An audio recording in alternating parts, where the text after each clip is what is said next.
This is Hidden Killers Week in Review. A look back at the most prolific stories of the week.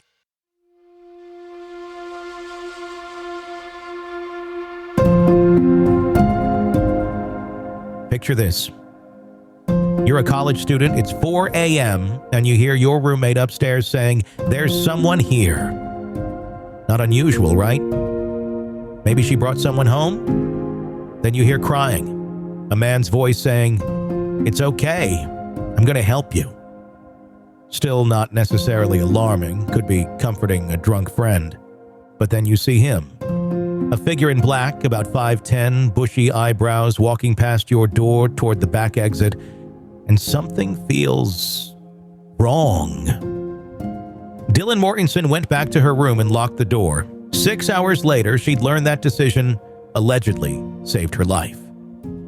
I'm Tony Brueski, and this is the Our Look Back on How We Got Here in the case against Bryan Kohberger, a 10-part series about 4 college students one night in November, and an investigation that would reveal just how much digital breadcrumbs we all leave behind.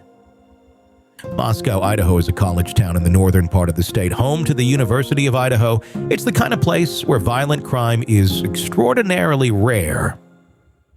According to FBI crime statistics, Lehigh County, where Moscow is located, typically reports 0 to 2 homicides per year. The last time the area experienced anything approaching this level of violence was decades ago.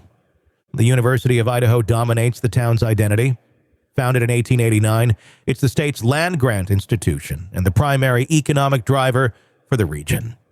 Students make up a significant portion of the population, and when they're gone during breaks, Moscow feels noticeably quieter. November 13th, 2022 was a Sunday. The day before, the University of Idaho Vandals had won their final home football game of the season, defeating UC Davis 34-23. According to local news reports, students had been celebrating throughout the weekend, and the bars and restaurants around campus had been busier than usual.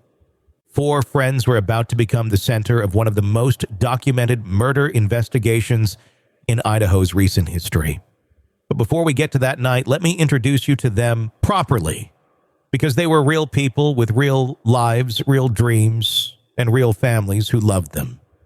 Kaylee Gonsalves was 21 years old, a senior from Rathdrum, Idaho, a small town about 90 minutes north of Moscow. According to her family's public statements and social media posts, Kaylee was studying general studies and was close to graduation. Her family has described her as outgoing and determined, someone who made friends easily and maintained those friendships over time. Kaylee had a dog named Murphy, a golden retriever mix, who was well known around the house on King Road. According to roommates and friends, Murphy was energetic and playful, the kind of dog who made noise and demanded attention. This detail becomes relevant later because the sounds Dylan Mortensen heard that night were initially attributed to Kaylee playing with Murphy. Madison Mogan, also 21, was Kaylee's best friend and roommate. She was from Coeur d'Alene, Idaho, about an hour north of Moscow. According to family statements provided to media, Madison and Kaylee had known each other since they were in 6th grade, the kind of childhood friendship that survives the transition to college and often lasts a lifetime. Family members have described Madison as someone who was thoughtful and caring, the type of person who remembered birthdays and checked in on friends when they were having difficult times. She was studying marketing, according to university records, and working while finishing her degree. Ethan Chapin was 20 years old, a freshman from Conway, Washington. Conway is a tiny town in Skagit County, population less than 1,000 people. According to his family statements to media, Ethan was studying recreation, sport, and tourism management. He was in his first year at the University of Idaho, still adjusting to college life and making new friends. Family members have described Ethan as someone who brought positive energy wherever he went. His fraternity brothers at Sigma Chi, according to statements they made to media, remembered him as someone who was always willing to help others and who had a natural ability to make people laugh. Zana Kernadel was also 20, a junior from Post Falls, Idaho, which is just across the state line from Spokane, Washington. According to university records, she was studying marketing. Post Falls was larger than the other hometowns with about 35,000 people, but still small enough that everyone knows everyone. According to court documents and witness statements, Ethan and Zana were dating. He frequently stayed at the house on King Road where she lived, often enough that he was essentially a regular resident even though he wasn't officially on the lease. Now let's talk about the house itself because its layout and location become crucial to understanding what happened that night. 1122 King Road sits in a neighborhood that's popular with University of Idaho students. It's close enough to campus to walk or bike, but far enough away to feel like you're living off campus rather than in a dorm. The house is a 3-story structure that was converted into student housing. According to the lease documents referenced in court filings, 6 people were authorized to live there. The layout is somewhat unusual, which becomes important to the story. The first floor housed Dylan Mortensen and Bethany Funk. The second floor contained the main living areas, kitchen, living room, and Zana Kernodle's bedroom. The third floor had bedrooms for Kaylee and Madison. There was also a sliding glass door on the second floor that opened onto a deck and provided access to the backyard. This layout meant that sounds from the upper floors might not always be clearly heard on the first floor, depending on what was happening and how the sound traveled through the house. It also meant that someone entering through the sliding glass door would have access to the second and third floors, without necessarily alerting anyone on the first floor. Here's what we know happened on the night of November 12th to 13th, 2022. Based on the official timeline released by the Moscow Police Department, witness statements contained in court documents, and digital evidence that was later analyzed by investigators. The evening started normally, the way Saturday nights often do in college towns across America. According to the police timeline, Kaylee and Madison went to the Corner Club, a bar in downtown Moscow.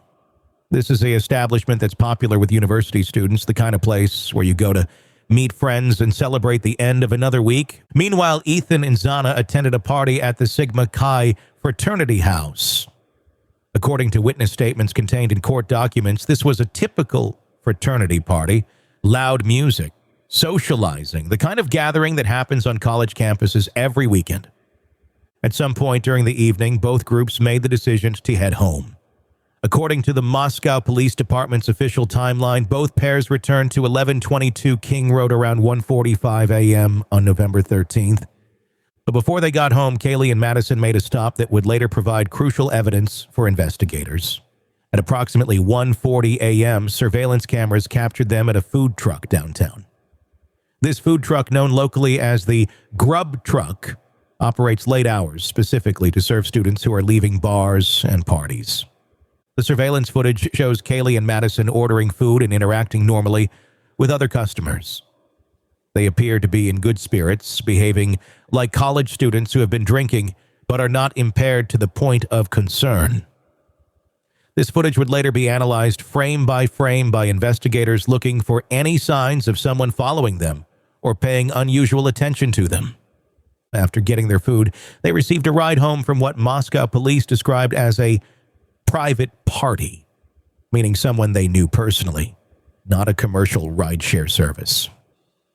Police have stated that this person was quickly identified and eliminated as a suspect. Ethan and Zana also returned to the house around 1:45 a.m., according to the police timeline. The exact method of their transportation hasn't been detailed in public documents, but they arrived at approximately the same time as Kaylee and Madison. At this point, 4 people were in the house: Kaylee and Madison, who went to the 3rd floor, and Ethan and Zana, who went to Zana's 2nd floor bedroom. 2 other residents were also present: Dylan Mortensen and Bethany Funk, both of whom were on the 1st floor. For the next couple of hours, according to digital evidence that investigators later analyzed, normal late-night college activities took place. People used their phones, possibly watched videos, and generally wound down from the evening's activities. The digital evidence becomes crucial here because it provides precise timestamps for when people were alive and active. According to the probable cause affidavit, at 4 a.m., Zana placed an order through DoorDash, a food delivery service. This order was successfully completed, meaning Zana was awake, coherent, and able to interact with the delivery person when the food arrived. Phone records analyzed by investigators show that Zana was active on TikTok at 4:12 a.m. This means she was not only awake but actively using social media. scrolling through videos in the way that millions of people do every night before going to sleep. These timestamps, 4 a.m. for the DoorDash order, 4:12 a.m. for TikTok activity, established that Zana was definitely alive and behaving normally at 4:12 a.m. This would prove crucial to establishing the timeline of the murders. According to the Leda County Coroner's determination, all 4 victims died between 3 a.m. and 4 a.m. from what the official report describes as homicidal violence involving sharp force injuries. However, the probable cause affidavit suggests the murders actually occurred between 4 a.m. and 4:25 a.m., based on witness testimony and the digital evidence showing Zana was active until 4:12 a.m. This discrepancy in timing illustrates how difficult it can be to establish precise timelines in murder cases. Coroners estimate time of death based on body temperature, rigor mortis, and other physical evidence, but these methods have margins of error. Digital evidence like phone records can be more precise, but they only tell us when someone last used their phone, not exactly when they died. What we know for certain is that sometime in the early morning hours of November 13th, someone entered the house at 1122 King Road and killed 4 people. The only witness to any part of this crime was Dylan Mortensen, and her account, detailed in the probable cause affidavit, provides our only window into what happened during those critical minutes. According to Dylan's statement to police, she was awakened by what she thought was Kaylee playing with her dog upstairs. Given that Kaylee's dog Murphy was known to be energetic and playful, and given that it was around 4 a.m. when college students might still be awake and active, this explanation made sense to Dylan at the time. Dylan then heard someone say, "There's someone here." Again, in the context of a college house where people come and go and friends visit at all hours, this wouldn't necessarily be alarming. It could have been someone announcing the arrival of a friend or explaining to a roommate why there were voices in the house.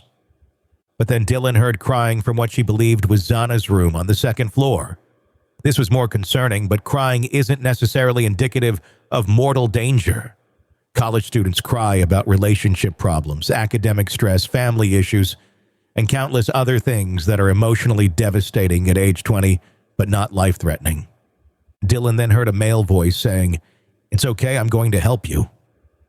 In isolation, this sounds comforting and reassuring.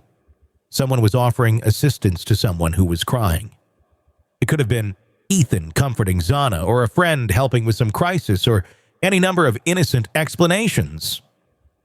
At this point, Dylan's brain was doing what everyone's brain does in ambiguous situations, creating the most reasonable explanation for the sounds she was hearing. Nothing she had heard so far definitively indicated that people were being murdered. Everything could be explained by normal college house activities, but then Dylan opened her bedroom door and saw something that changed everything. According to the probable cause affidavit, Dylan observed a figure clad in black clothing and a mask walking toward the sliding glass door on the second floor. This person was walking in her direction past her door toward the exit.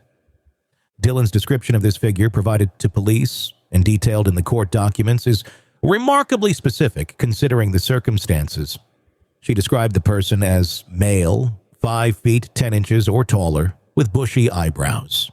The fact that she could see and remember the eyebrows suggests she got a good look at this person's face despite the mask. The figure walked past Dylan's door toward the sliding glass door that leads to the deck and then to the backyard. According to the affidavit, Dylan watched this happen and then returned to her room and locked her door. This decision to go back to her room and lock the door rather than investigate further or call police has been the subject of much discussion and, unfortunately, some criticism directed at Dylan. But it's important to understand the context of her situation. Dylan was a college student who had presumably been drinking earlier in the evening. It was approximately 4:25 a.m. She had heard sounds that could have innocent explanations, and she had seen a person leaving the house. Her brain was trying to process information that didn't quite fit together, but that didn't necessarily spell immediate danger. More importantly, if Dylan had called police at 4:25 a.m., it wouldn't have saved anyone. The timeline established by investigators suggests that the murders had already occurred by the time Dylan saw the figure leaving. If she had tried to investigate or confront the person, she might have become victim number 5. Dylan remained in her locked room until the bodies were discovered hours later. According to the probable cause affidavit, she didn't call police that night. The first 911 call wouldn't come until nearly 8 hours later. Meanwhile, Bethany Funk, the other first-floor resident, apparently slept through the entire incident. This isn't unusual. Different people sleep more or less heavily. Sound travels differently through houses, and alcohol can affect sleep patterns. Bethany's room may have been positioned in a way that made the sounds from upstairs less audible. As the sun rose on November 13th, 2 college students were sleeping on the first floor of a house where 4 people had been murdered on the floors above them. They had no idea what had happened, no idea that their lives had been changed forever, and no idea that they were about to discover a crime scene that would shock the entire state of Idaho. At 11:58 a.m. on November 13th, someone made a 911 call from 1122 King Road requesting aid for an unconscious person.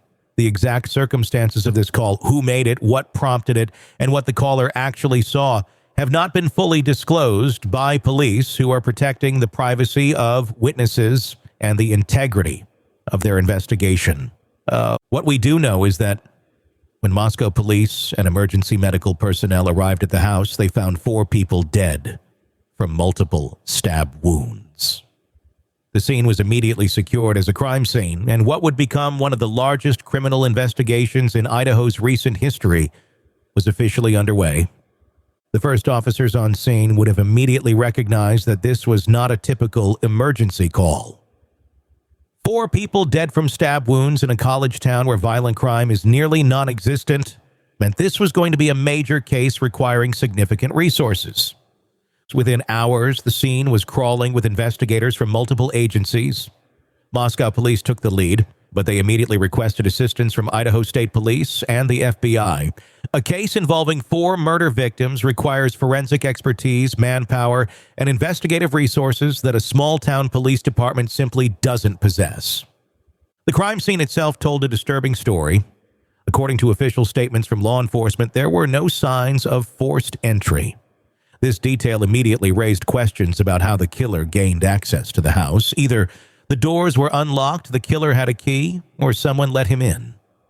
In a college town where many students don't lock their doors, unlocked access isn't necessarily suspicious, but it does suggest that the killer either got lucky with an unlocked door or was familiar enough with the house to know how to gain entry without making noise that would wake Dylan and Bethany on the first floor. The positioning of the victims also told a story. According to information that has been made public, Kaylee and Madison were found together in Madison's third-floor bedroom.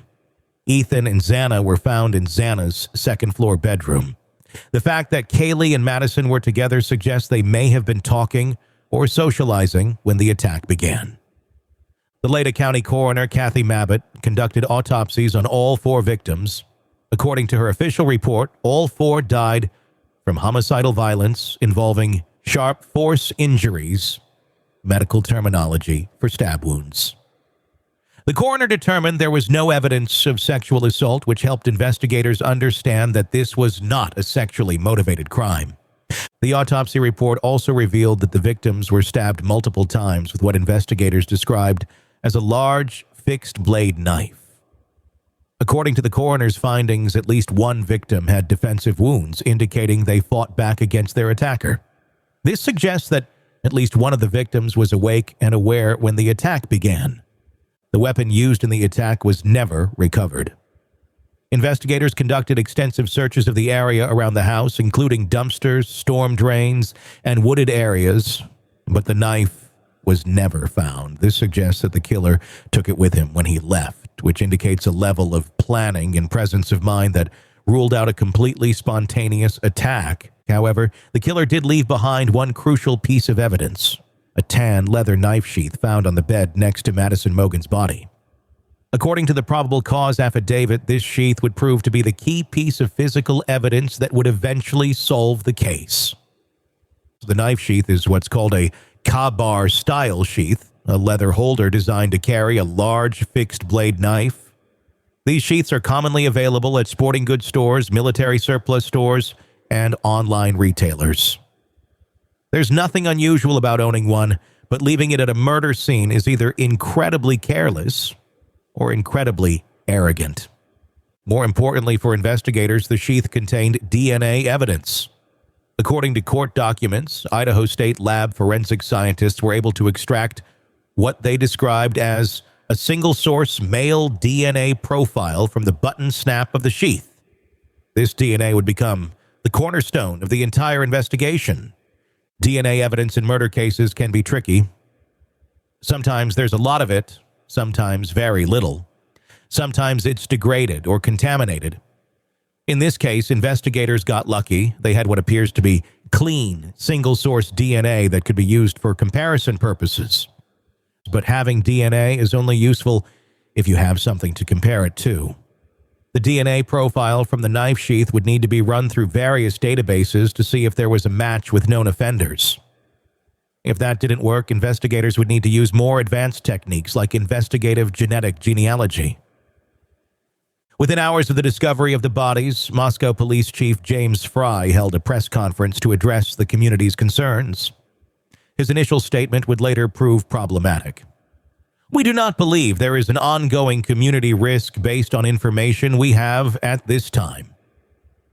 This statement was probably based on the preliminary assessment that this was a targeted attack rather than a random killing spree.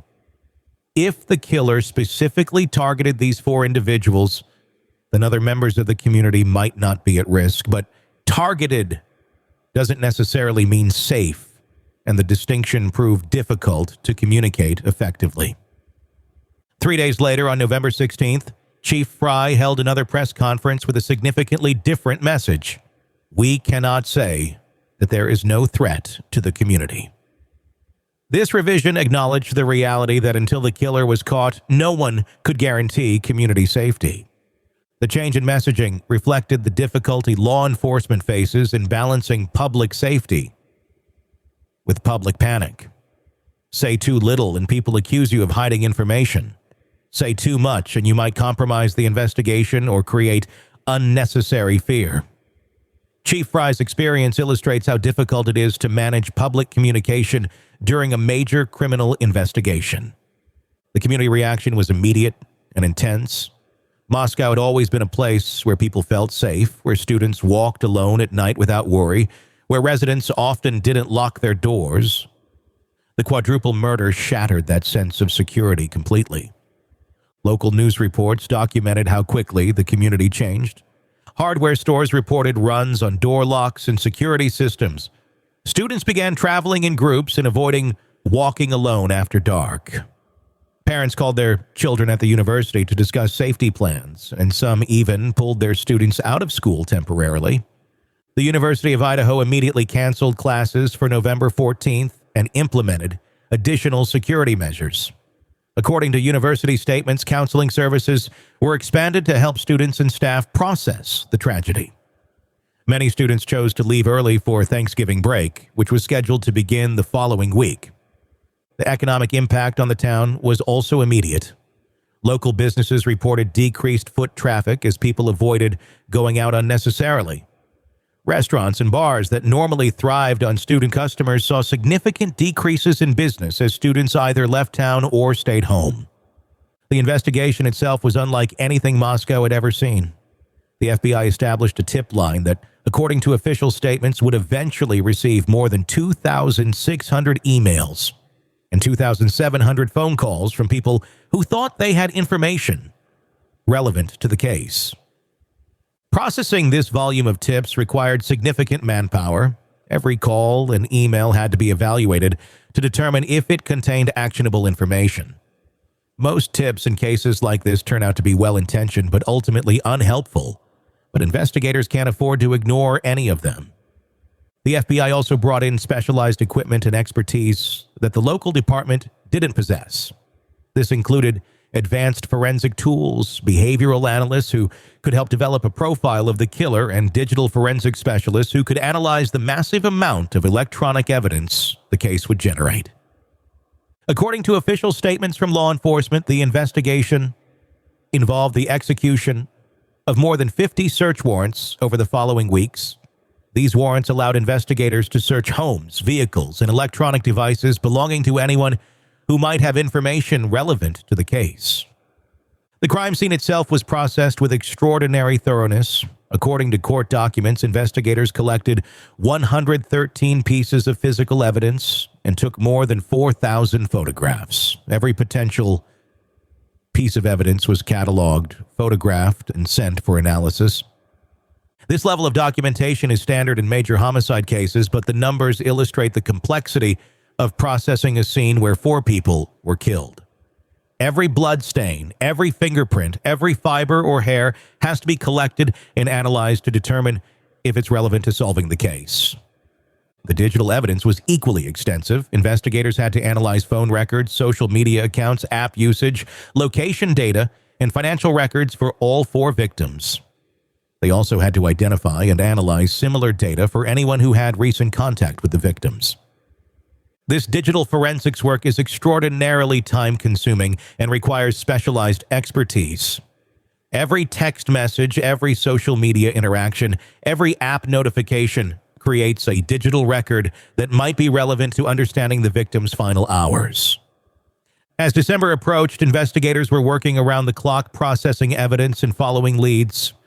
The DNA analysis was ongoing at the Idaho State Lab, but genetic analysis takes time, especially when dealing with small amounts of genetic material. The knife sheath with its microscopic DNA traces represented the best hope for identifying the killer, but extracting useful information from that evidence would require patience and scientific precision. The DNA profile would need to be compared against existing databases, and if that didn't produce a match, investigators would need to explore more advanced genetic genealogy techniques. Meanwhile, the community continued to grapple with fear and uncertainty. The university's fall semester was ending, but instead of the usual excitement about winter break and holidays, there was an undercurrent of anxiety about when or if the killer would be caught. The victims' families were planning funerals while dealing with unimaginable grief. They had lost their children to senseless violence, and they had no answers about who did it or why.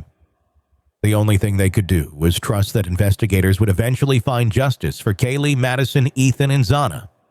Local news media provided daily updates on the investigation, but most of the actual police work was happening behind the scenes.